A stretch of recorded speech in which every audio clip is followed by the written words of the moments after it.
ये खत्म हो गया था। चलो, आई एम सो सॉरी, थोड़ा सा आज लेट हो गया बेटा।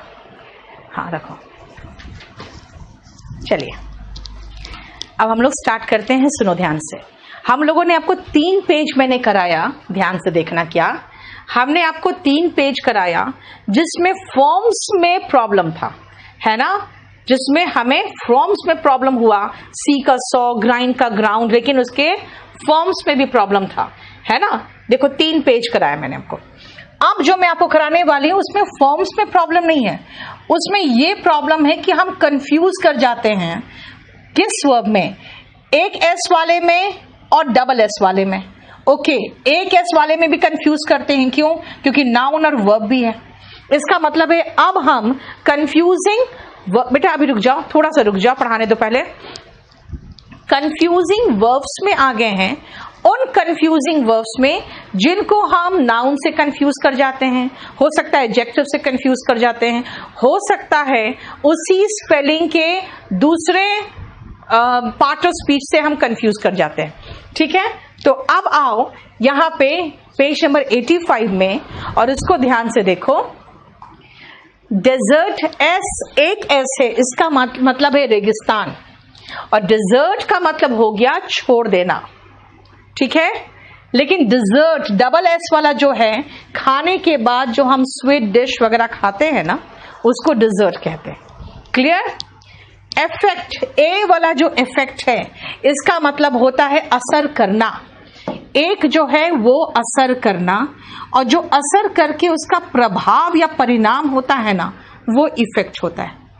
लेकिन प्रभाव का मतलब इफेक्ट, लेकिन प्रभावित करना या प्रभाव में लाना, जैसे कहते हैं ना प्रभाव में लाना, याद रखना प्रभावित करना इज इफेक्ट, लेकिन कोई चीज प्रभाव में लाया गया तो इफेक्ट का वर्ब फॉर्म भी होता है। देखो क्लियर? नेक्स्ट आओ, practice, TICE noun, TISE verb, advice CE noun, SE verb. देखो clear? CE noun, SE verb. Clear? अब आओ लास्ट वर्ड में, डबल ओ वाला जो लूज है वो ढीला है, लॉस हानि, एंड लूज लॉस्ट लॉस्ट ये होता है हारना। याद रखना ये जो वर्ब है ना लूज, इसका सेकेंड फॉर्म लॉस्ट लॉस्ट होता है। आप फॉर्म्स ऑफ वर्ब्स देख लेना, सब दिखा हुआ है, लेकिन बाकी तो नाउन और एडजेक्टिव देखो। एडवाइस में इसका सेकेंड फॉर्म थर्ड फॉर्म बनता है VISED, इसका थर्ड फॉर्म और सेकेंड फॉर्म बनता है TISED, प्रैक्टिस्ड। ठीक है, इफेक्ट का second form third form ED लगाए, और इसमें भी ED लगाएंगे, सेकेंड फॉर्म थर्ड फॉर्म बन जाएगा। यानी वर्ब का अगर है तो सेकेंड फॉर्म थर्ड फॉर्म देखो। ठीक है, example 3, question 984, it is born और बॉर्न। रुको, वाटर बॉर्न डिजीज होता है बेटा, BORNE डिजीज होता है। क्यों? क्योंकि पानी के द्वारा कैरी डिजीज होता है, वो पानी उस डिजीज को कैरी करता है, पैदा थोड़ी करता है। पहले से ही उसमें वायरस या बैक्टीरिया है, और उस पानी ने उसको कैरी करके कहीं और पहुंचा दिया। जैसे अभी कोरोना है, वो क्या है? एयरबॉर्न डिजीज है, हवा से भी फैल रहा है, तो हवा से कैरिड हो रहा है ना, वो पैदा थोड़ी हो रहा है कि आप BORN लगाओगे। चलो अब इस पेज को देखो, आंसर मत देखना। ठीक है, जल्दी से फटाफट करो, और मुझसे क्वेश्चन पूछो आप करने के वक्त कि ऐसा क्यों है, या नहीं समझ में आए तो।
सी ही डैश हिज फैमिली। अब देखो एक चीज और है, हो सकता है कोई एक्सीडेंट हुआ, उसका परिवार पूरा वो गवा बैठा, तो ही लॉस्ट हिज फैमिली। हो सकता है उसने अपनी वाइफ को तलाक दे दिया, अपने बच्चों को छोड़ दिया, तो ही डेजर्टेड हिज फैमिली भी तो होगा, है ना। आप कहोगे मैम लॉस्ट और डेजर्टेड सेकेंड फॉर्म क्यों लगाया? भाई रोज रोज ये चीजें थोड़ी होती है, वो क्या हुआ, हो चुका, खत्म है मामला, तो वर्ब का सेकेंड फॉर्म। द सहारा आपको पता है एक डेजर्ट है ना, यानी कि हमने यहां पे नाउन की तरह लगाया, और अगर यहां पर उसने अपने परिवार को छोड़ दिया तो देखो सेकेंड फॉर्म लगाया। और कहते हैं कि अगर आप वेट को लूज करना चाहते हो, ओके राहुल ठीक है, वेट को लूज करना चाहते हो तो जो खाने के बाद आप मीठा खाते हो उसको छोड़ दो, है ना, खाने के बाद जो मीठा खाते हो, तो स्किप SSERT if you want to के बाद वर्ब का बेस फॉर्म आता है लूज वेट, है ना। नेक्स्ट आओ, जो खराब मौसम होता है ना वो आपके सेहत पर असर करता है। असर करना इज इफेक्ट, सिंगुलर था इसे सिंगुलर वर्ब लगाया, जो टेंस में पढ़ोगे भी जानने की जरूरत नहीं है। और इसका जो परिणाम होता है, इसका जो प्रभाव होता है, आपको कफ एंड कोल्ड, सर्दी खांसी हो जाता है, ठीक है। पीयूष यहां पे लव है, जो आप लव्स लगा रहे हो, जरा बताओ तो, जितने वर्ड्स हैं आपके पास उसी से काम चलाओ। रिमेंबर यही चीज तो आप करोगे क्लोज टेस्ट एंड पैसेजेस में, है ना। आपके जो क्लोज टेस्ट होते हैं, जितना दिया है आप उसी में उतना से ही काम चलाते हो। They soon dashed the STSC Act as untouchability was a common dash then। उन लोगों ने जैसे आया ये एक्ट, तुरंत उसको प्रभावित कर दिया, यानी प्रभाव में डाल दिया, इफेक्टेड, प्रभाव में लाना, कानून बना, तुरंत प्रभाव में लाया। अभी मयंक अभी तंग मत करो, अभी आगे पढ़ाने दो मुझे। तुरंत प्रभाव में लाया, क्यों? क्योंकि उस समय छुआछूत एक कॉमन चलन था, प्रैक्टिस चलन भी तो होता है, इसीलिए अगर आप हम यहां पर करें प्रैक्टिस तो अभ्यास और चलन दोनों है। देखो उस समय छुआछूत एक आम चलन था, इसीलिए हमारे संविधान निर्माताओं को लगा कि भाई ये तो बहुत बड़ा इश्यू है। तुरंत फटाफट जैसे हमारा देश आजाद हुआ, STSC एक्ट उसके बाद थोड़े दिनों बाद आया और उसको तुरंत प्रभाव में लाया गया, ठीक है। अब आओ यहां पे CE वाला क्यों है? क्योंकि चलन की बात हो रही है, तो मैं यहां पर भी CE वाला लगा रही हूं। क्यों ऐसा? भाई ये वर्ब है तो ये नाउन है ना। Practice makes a man perfect, practice makes a man perfect, ठीक है। प्रैक्टिस का मतलब यहां पे नाउन है, CE वाला है, देखो। और अगर मैं कहूं कि आप इन क्वेश्चंस को प्रैक्टिस करो, मैं कहूं आप अपने इस क्वेश्चंस को प्रैक्टिस करो, यानी कि वर्ब का बेस फॉर्म चाहिए ना। पता है ना, आदेश निवेदन के लिए मैं बार बार एक ही चीज कह रही हूं, वर्ब का बेस फॉर्म लगाओ, वर्ब का बेस फॉर्म लगाओ। तो मैं क्या कहूंगी कि इन सेंटेंसेस को प्रैक्टिस करो। प्रैक्टिस TISE, क्यों? क्योंकि मुझे वर्ब चाहिए। अभ्यास किसी को भी परफेक्ट बनाता है, और इन क्वेश्चंस को प्रैक्टिस करो, ठीक है। मैनी यादव, मुझे लगता है कि मैं हर क्लास में पिछले 10 दिनों से एक ही बात कह रही हूं कि ये सिलेबस स्टेनोग्राफर के लिए काफी है। मुझे लगता है शायद आप लोग या तो मेरा पूरा क्लास नहीं देखते हो, या आपको मजा आता है ये सब अननेसेसरी क्वेश्चन बीच में पूछ पूछ कर डिस्टर्ब करने का। हाँ,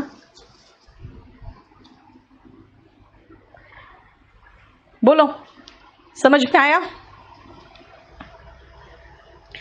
डोंट, जब आप आदेश देते हो तो वर्ब का बेस फॉर्म लगाते है ना। तो अगर नेगेटिव हो तो अगेन बेस फॉर्म होगा, लेकिन डोंट के साथ होगा। जैसे डोंट बी एंग्री, तो डोंट लूज योर टेम्पर। आपा खोना को कहते हैं LOSE, लूज योर टेम्पर। आपा खोना लूज योर टेम्पर। बेटा नाउन और वर्ब में इसलिए कंफ्यूजन हो रहा है आपको क्योंकि हाँ बुला ना यहीं पर, नाउन और वर्ब में इसलिए कंफ्यूजन हो रहा है क्योंकि मैंने आपको बेसिक कंसेप्ट में बताया था बेटा। अरे कहाँ ले जा रहे हो? उनको बोल रहे हैं ना यहाँ ने। अच्छा बुलाओ, ठीक है।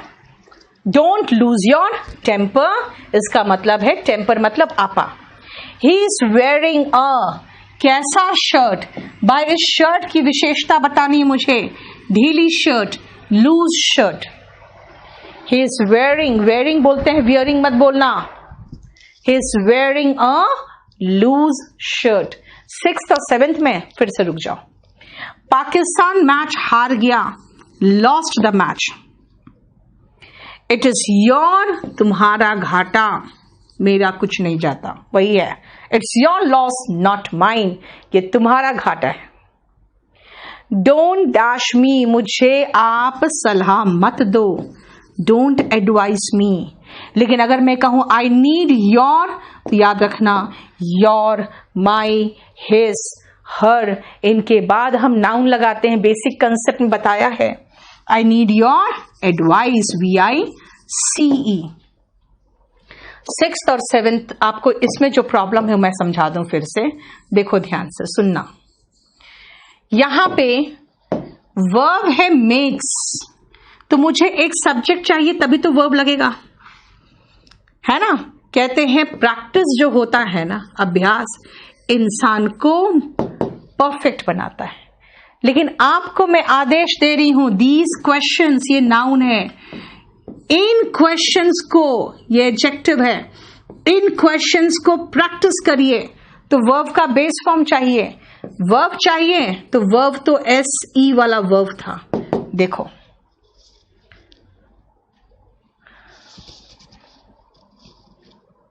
क्लियर?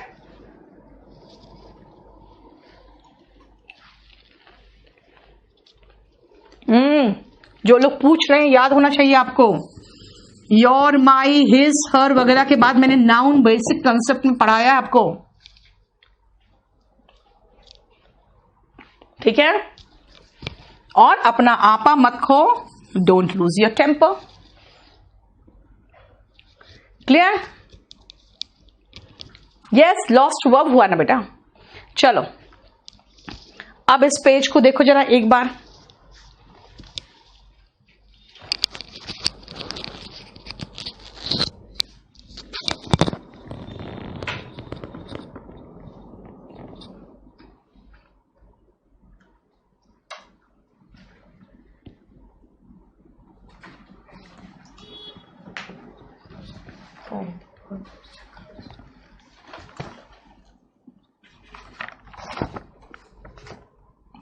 कब का ये?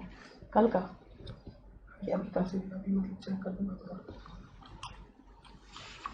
देखो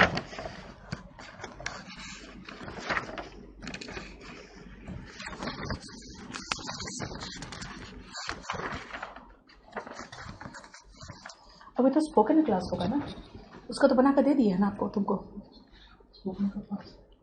इसके बाद का कुछ मटेरियल है।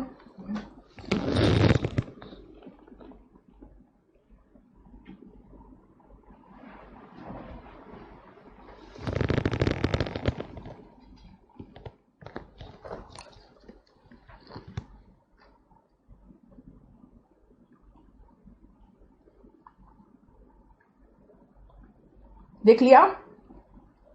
चलो बहुत ध्यान से देखना इसको। Wear and put on. बेटा वेयर का मतलब होता है क्या?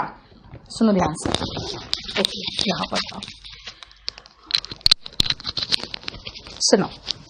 वेयर एंड पुट ऑन, ये जो वेयर होता है ना, ये होता है पहनना, ठीक है।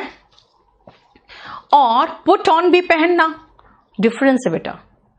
पुट ऑन का मतलब है पहनना और वेयर होता है पहने हुए होना।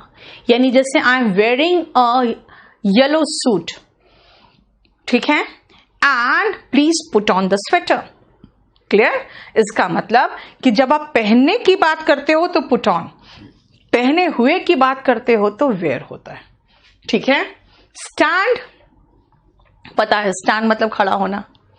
नाउन स्टैंड या बस स्टैंड होता है, पेन स्टैंड होता है, साइकिल स्टैंड होता है, यानी कि जहां पे उसे खड़ी करते हो उसकी जगह। और अगर मैं कहूं स्टैंड अप तो इसका मतलब है खड़े हो जाओ, स्टैंड अप। स्टैंड अप का मतलब हुआ कि बैठे से उठना। देखो वॉन्डर में अगर ए है तो इसका मतलब है भटकना। वॉन्डर मतलब भटकना, जैसे ही वॉन्डर्ड फॉर वाटर, है ना, यानी कि भटकना। लेकिन वंडर, वंडर मतलब होता सोचना, आश्चर्यचकित होना, क्या करूं क्या ना करूं।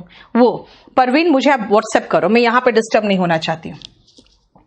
लेकिन सुनते हो ना 7 wonders of the world. 7 wonders of the world का मतलब हो गया अजूबा। इसका मतलब है हम लोग अजूबा की बात करते हैं तो वंडर लगाते हैं। नेक्स्ट आओ एम्प्लॉय और अपॉइंट। ध्यान रखना, एम्प्लॉय का मतलब होता है नौकरी देना, बहाली करना, लेकिन अपॉइंट किसी पर्टिकुलर पोस्ट के लिए होता है। एम्प्लॉय का मतलब बहाली करना, लेकिन अपॉइंट किसी पर्टिकुलर पोस्ट के लिए होता है, ये ध्यान रखना।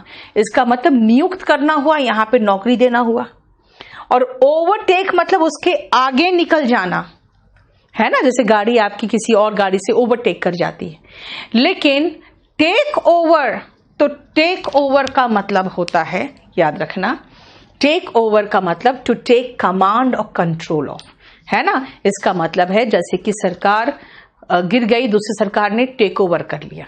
ठीक है बेटा, एडवाइस का जो दूसरा मीनिंग पूछ रहे हो वो नाउन में पढ़ोगे, वो यहां काम नहीं है। एम्प्लॉय मीन्स एम्प्लॉई, PLOY होता है निखिल, तब वो होता है कर्मचारी। ठीक है। और पंकज कैसे पता चलेगा, मैं आपको कम से कम कुछ नहीं तो 20 बार बता चुकी हूं। आप बेसिक कंसेप्ट जाकर देखो, क्लासेस 2-3 क्लास है, उसके बाद आपको समझ में आ जाएगा। और परवीन यहां पर अगर आप बोलोगे टेक्निकल बातें तो मुझे कुछ नहीं कर पाऊंगी मैं। अगर आपको मेल का रिप्लाई नहीं आ रहा है तो आप मुझे व्हाट्सएप करो, शायद हम कुछ कर पाए। वेयर, वोर, वॉन होता है। सौरभ, आपको वर्ब के फॉर्म्स में अलग से दे चुकी हूं, आप वहां याद करोगे, यहां नहीं। ठीक है, आपको मैं सिर्फ अभी कंफ्यूजिंग वर्ब्स करवा रही हूं। चलो ये करके देखो तो।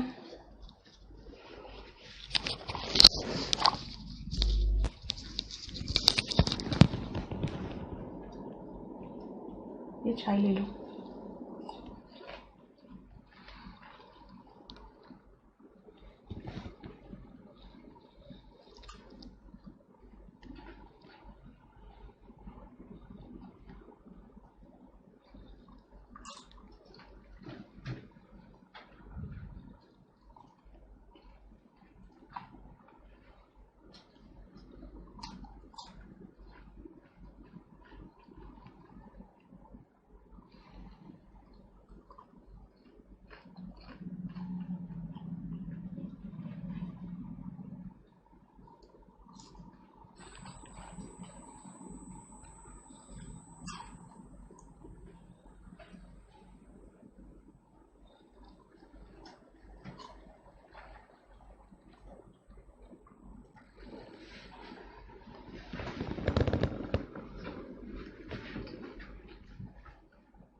अब एक चीज और ध्यान रखना, remember one thing, that as far as tense is concerned, आपको उतना टेंशन लेने की जरूरत नहीं है टेंस का। टेंस मैंने आपको पढ़ाया ही नहीं है, ठीक है, आपको टेंस पढ़ाया ही नहीं है मैंने। आपको सिर्फ इतना जानना है कि भाई वो स्वेटर पहने हुए हैं तो ही इज वेयरिंग। वियरिंग मत बोलना बेटा, वियर नहीं बोलते, it's wear. He is wearing a sweater. Remember one thing, he is. जब आप इस तरह के सेंटेंसेस देखते हो ना जहां पे करने वाला सबसे आगे लगा हुआ है और इज एम आर है, तो हम वर्ब आईएनजी फॉर्म में लगाते हैं। वो छोड़ो, वो टेंस देखने की जरूरत नहीं मुझे। लेकिन एक चीज है, वो तो पहने हुए हैं तो ही इज वेयरिंग। लेकिन मैं कह रही हूं ठंड बढ़ रही है, पहन लो। तो मैं आपको आदेश या निवेदन करना है तो उसमें वर्ब का बेस फॉर्म लगाना है। पुट ऑन है, पुट ऑन योर स्वेटर का मतलब है स्वेटर पहन लो। मैंने क्या कहा था, अगर पहने हुए हो तो वेयर, और पहनने की बात हो रही है तो पुट ऑन। बेटा सरपास का मतलब होता है जैसे कोई चीज, जैसे आपका परफॉर्मेंस सरपास कर गया है ना, जो मेरा एक्सपेक्टेशन था उसको सरपास कर गया। ओवरटेक जैसे किसी चीज से आगे बढ़ जाना, ठीक है। एक तरीके में देखा जाए तो सिनोनिम यूज कर सकते हो अभिजीत, लेकिन अगर कहोगे कि नहीं दोनों एक जगह यूज कर सकते हो तो हर जगह नहीं हो सकता, ठीक है। अब आओ नेक्स्ट, आप इधर उधर खड़े हो तो मैं कहूंगी स्टैंड इन अ क्यू। क्यों भाई, पहले से खड़े थे, पहले से खड़े थे, इसीलिए आपको सिर्फ एक लाइन बनाने के लिए कहा है, दैट्स इट। लेकिन come to this heavy round of applause. Applause का मतलब होता है तारीफ बेटा, लेकिन हैवी राउंड ऑफ एप्लॉस अगर पूरा इडियम के रूप में लोगे तो उसका मतलब होता है तालियों की गड़गड़ाहट। अब बताओ, तालियों की गड़गड़ाहट के बीच जब उसका नाम बुलाया गया और तालियों की गड़गड़ाहट के बीच फिर वो क्या करेगा, वो खड़ा होगा। क्यों, बैठा होता है ना। अब खुद सोचो ना, अब है क्या, हिज नेम वॉज कॉल्ड। भाई ये पास्ट की बात है तो मैं स्टैंड नहीं, मैं स्टूड लगाऊंगी, बस इतना ही चेंज करूंगी। लेकिन समझ में तो आ रहा है कि भाई जब कोई व्यक्ति का नाम लिया जाता है, लोग ताली बजाते हैं तो क्या देखते हैं कि वो खड़ा हुआ है ना।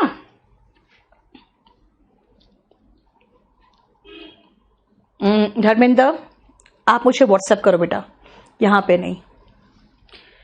नहीं, he is wearing a sweater. Akash आप लोग है ना बेटा, क्यू का मतलब होता है लाइन में, है ना, लाइन में।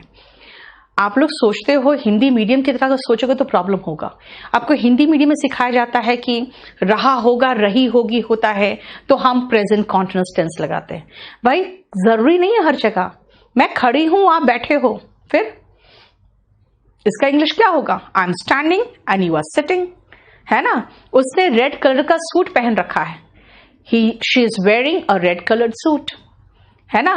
शी इज वेयरिंग कहा, शी वोर नहीं कहा, वोर मतलब तो उसने पहन लिया, राइट, अभी पहने हुए हैं। इसका मतलब है कि याद रखना, हमेशा रहा है रही है नहीं आता। एमिड का मतलब होता है के बीच, ठीक है। एमिड एंड एमिड्स बाद में पढ़ोगे, बिल्कुल। I dash what to cook, समझ में नहीं आ रहा था क्या पकाऊं। I wondered. He dash here and there, वो इधर उधर भटकता रहा पानी के लिए। हम इस बॉयज के कॉलेज में महिलाओं को नौकरी पर नहीं रखते हैं। We don't employ. वर्ब के फॉर्म्स मत देखो, खाली वर्ब सेलेक्ट कर पा रहे हो कि नहीं, लेकिन देखो किसी को प्रिंसिपल के सेक्रेटरी के रूप में तो अपॉइंट किया जाएगा ना, तो दे अपॉइंटेड। कह रहा है, अब जेट एयरवेज का राइज एंड फॉल की बात मैं बता रही हूं, राइज एंड फॉल की बात बता रही हूं कि जेट एयरवेज ने बहुत जल्दी अपने सारे कॉम्पिटिटर्स को क्या किया, सरपास कर गया, यानी कि ओवरटेक कर गया। ओवरटेक का सेकेंड फॉर्म क्या होगा, टेक का सेकेंड फॉर्म टुक होता है, तो ओवरटेक का ओवरटुक होगा। टेक टुक टेकन होता है, तो ओवरटुक ओवरटेकन होगा, है ना। The new CEO will soon, अब भाई अपने काम को वो पूरा संभाल लेगा, तो टेक ओवर। विल के साथ वर्ब का बेस फॉर्म लगता है, लेकिन यहां पे कौन सा फॉर्म लगता है दैट इज नॉट इंपॉर्टेंट। अब ये बताओ, ये समझ में आ रहा है कि नहीं, वो इंपॉर्टेंट है। और मैं अभी बिल्कुल मैसेज नहीं देख पाऊंगी रात को 2-3 बजे तक, उसके बाद सारा जवाब जाएगा आप लोगों को।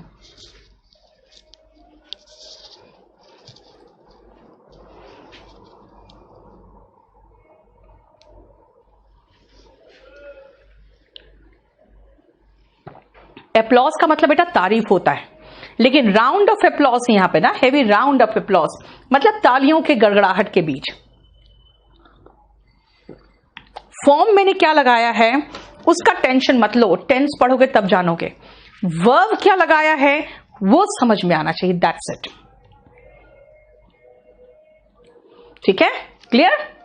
नेक्स्ट पॉइंट देखो, एक बार समझने की कोशिश करो अपने आप।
पुल अ फास्ट वन, बेटा ट्रिक करना, किसी को चकमा देना।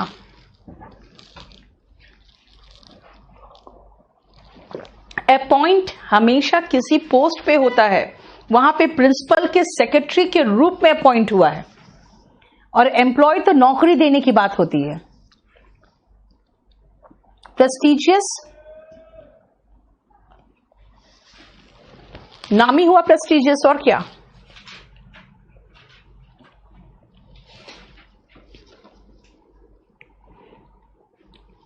शुरू करें,